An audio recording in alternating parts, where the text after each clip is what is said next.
ಅತ್ತೆ ಇನ್ನೊಂದ್ ದೊಡ್ಡ ಪೀಸ್ ಹಾಕ್ತೀರಾ? ನಿನ್ ಮುಖಕ್ಕೆ ಇದು ಸಾಕು ಬಿಡು. ಪ್ಲೇಟ್ ಕೆಳಗಿಡು. ಭಾಸ್ಕರ್ ಬಾ ಹೋಗೋಣ. ಭಾವನ ಹತ್ರ ಮಾತಾಡ್ತಾ ಇದ್ದೀನಿ. ಬೇಕಾಗಿಲ್ಲ ಬಾ ಅಣ್ಣ ಹೊರಡ್ತೀವಿ. ಸುಮತಿ ಏನಾಯ್ತು? ಚೆನ್ನಾಗಿದ್ಯಮ್ಮ? ನಿನ್ನ ಅಣ್ಣನ ಹೀಗ್ ನೋಡಕ್ ಆಗ್ತಿಲ್ವೇ? ಹೇಗಿದ್ದವ್ ದೇವ್ರು, ವ್ಯಾಪಾರದಲ್ಲಿ ನಷ್ಟ ಆಗಿ ಇವಾಗ ನಿನ್ ಗಂಡನ ಮುಂದೆ ಹೀಗೆ. 20 ಲಕ್ಷ ಬೇಕು ಭಾವ. ನಿನ್ ಗಂಡ ಹೇಗ್ ಕೂತಿದ್ದಾನೆ ನೋಡು, ಕಾಲ್ ಮೇಲೆ ಕಾಲ್ ಹಾಕೊಂಡು. ಸ್ವಲ್ಪ ಸಹಾಯ ಮಾಡು ಅಂತ ಹೇಳಿ. ಅವ್ರ ದುಡ್ಡು ಅವ್ರಿಷ್ಟ. ಅರುಣ್ ಬಾಯಿ,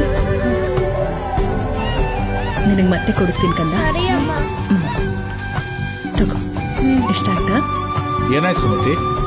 ನೀನು ದಿವಾಳಿ ಆಗಿದ್ಯಂತೆ, ಅದಕ್ಕೆ ನನ್ ಗಂಡನ ಆಸ್ತಿ ನಿಂಗೆ ಬರ್ಕೊಡ್ಬೇಕಂತೆ. ನಾವ್ ಕಷ್ಟದಲ್ಲಿರುವಾಗ ಕರೆದು ಸಹಾಯ ಮಾಡಿದ್ಯೇನು ಯಾವತ್ತಾದ್ರೂ?